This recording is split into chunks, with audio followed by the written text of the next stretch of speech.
জনগণের অভ্যুত্থানের শক্তির উপর দাঁড়িয়ে জনগণের যে সমস্ত দীর্ঘ লড়াইয়ের কতগুলো কনসেনসাস ছিল সেই সব বিষয়গুলো দ্রুত বাস্তবায়নের মধ্যে দিয়ে তারা সেই সব জায়গায় যেতে পারতেন।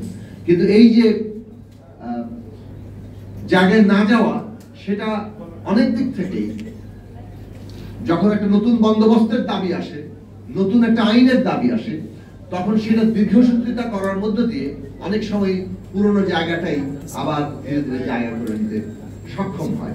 আমরা অনেক ক্ষেত্রেই পুরনো বন্দোবস্তকেই জায়গা করে নিতে দেখছি, পুরনো লোকেদেরই নানান কর্তৃত্ব প্রতিষ্ঠা হতে দেখছি। সেই জায়গাটা বন্ধ করা দরকার। তো সেটা একটা আশু করণীয়, কিন্তু দীর্ঘমেয়াদী করণীয় জায়গায় রাষ্ট্র এমন কোনো আইন করার কথা না যেখানে সংবিধানের মৌলিক যে অবস্থান, যে গণমাধ্যম স্বাধীন থাকে, সেখানে তার কোন রকম পথ রোধ করতে পারে। এখন যে দেশে আইন থাকে যে অন্য রাষ্ট্রের সাথে সম্পর্ক খারাপ করতে পারে এমন নিউজ করা যাবে না, এটা দিয়ে যে কোনো কিছুকে দমন করা যায়। এইটাকে আসলে প্রয়োগ হয়।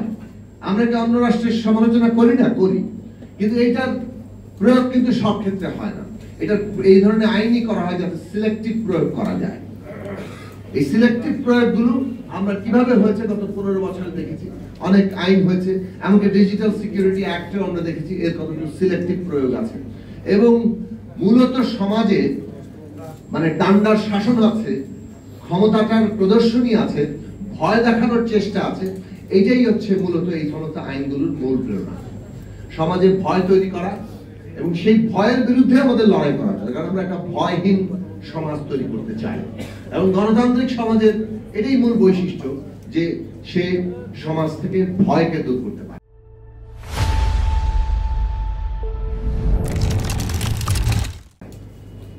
ফলে আমাদের প্রধান বিবেচনার জায়গায় রাষ্ট্র এমন কোনো আইনই করতে পারবে না যে আইনের জায়গাতে আসলে কোনো না কোনো ভাবে সে গণমাধ্যমের স্বাধীনতাকে খর্ব করে।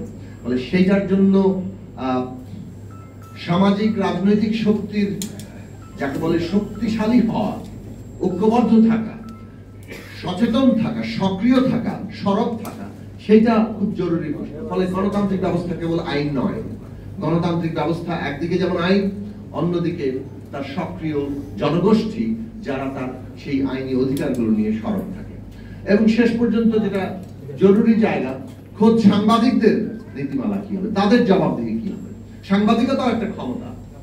ফলে সেই ক্ষমতার যদি কোনো জবাবদিহি না থাকে তাহলে সেইখানেও বড় জায়গা। এখন এথিক্যাল জার্নালিজমের জায়গা থেকে সেই নীতিমালা নিশ্চয়ই আছে, আর এই বিষয়ে সাংবাদিকরা আমার চাইতে ভালো বলতে পারবেন।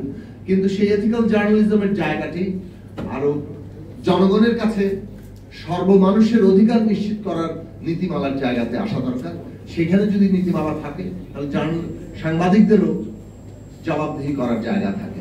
ফলে কারোরই একচ্ছত্র ক্ষমতা যাতে সমাজে তৈরি না হয়, সেটাই গণতান্ত্রিক ব্যবস্থা। এবং সেই গণতান্ত্রিক ব্যবস্থা নির্মাণের জন্য আমরা লড়ছি। এই অভ্যুত্থান, এত আত্মত্যাগ, এত রক্ত, তার মূল প্রেরণার জায়গা যাতে কেউ ছড়ি ঘোরাতে না পারে। কিন্তু দুর্ভাগ্যবশত আমরা দীর্ঘদিন ফ্যাসিবাদের বিরুদ্ধে লড়াই করছি, এবং যে কোনো ফ্যাসিবাদী ব্যবস্থা, কর্তৃত্ববাদী ব্যবস্থা, তার মতাদর্শের বিরুদ্ধে যখন লড়াই হয়, এর মধ্যে একটা সমস্যা তৈরি হয়। সচেতন না থাকলে ওই যার বিরুদ্ধে লড়ছি তার অনেক কিছু নিজেদের আত্মীকরণ করতে থাকে, ইন্টারনালাইজ করা হয়, যার ফলে আমরা একটা ফ্যাসিবাদী ব্যবস্থার বিরুদ্ধে লড়াইয়ের মধ্যে পাল্টা ফ্যাসিবাদী নানান তৎপরতার জন্ম হতে দেখি, উন্মেষ করতে দেখি। এবং এইটা বাংলাদেশে একটা বড় প্রবণতা। এই দেশে অভ্যুত্থানের উপর দাঁড়ানো সরকার তৈরি হচ্ছে, কিন্তু মব আক্রমণ চলছে। এখন কোন জায়গায় মব আক্রমণের হুমকি দিলে তো সেই জায়গায় কার্যকর হয়ে যাচ্ছে, ভয়ের চোটে কারো চাকরিতে খেয়ে দেওয়া হচ্ছে। তো সুতরাং এই মব আক্রমণ বন্ধ করতে হবে। রাষ্ট্র যদি মব আক্রমণ বন্ধ করতে না পারে, তো রাষ্ট্রেরই তো অস্তিত্ব থাকে না। রাষ্ট্র তো এখানেই তৈরি হয়েছে যে নানান পক্ষের যে নানা ধরনের দ্বন্দ্ব, সংঘাত, মারামারি, এমনকি খুনোখুনি, সেইখানে সে একটা মীমাংসার জায়গা আনবে। তো সুতরাং মব আক্রমণ, যেহেতু আমরা লড়াই করেছি, অতএব আমরা জুলাই লড়াইয়ে থাকার কারণে আমরা মব আক্রমণ করার ক্ষমতা অর্জন করেছি, এইটা যারা মনে করেন তাদেরকে প্রতিরোধ করতে হবে, এবং না হলে আমাদের গণতন্ত্র ধ্বংস হবে। সুতরাং আমরা একটা প্রবণতা দেখতে পাইছি, আমরা যা বলবো তা হবে, না হলে আমরা দৌড়ানি দেব। এই সমস্ত প্রবণতা যারা করেন তারা মোটেই গণতন্ত্রের পক্ষের লোক নন।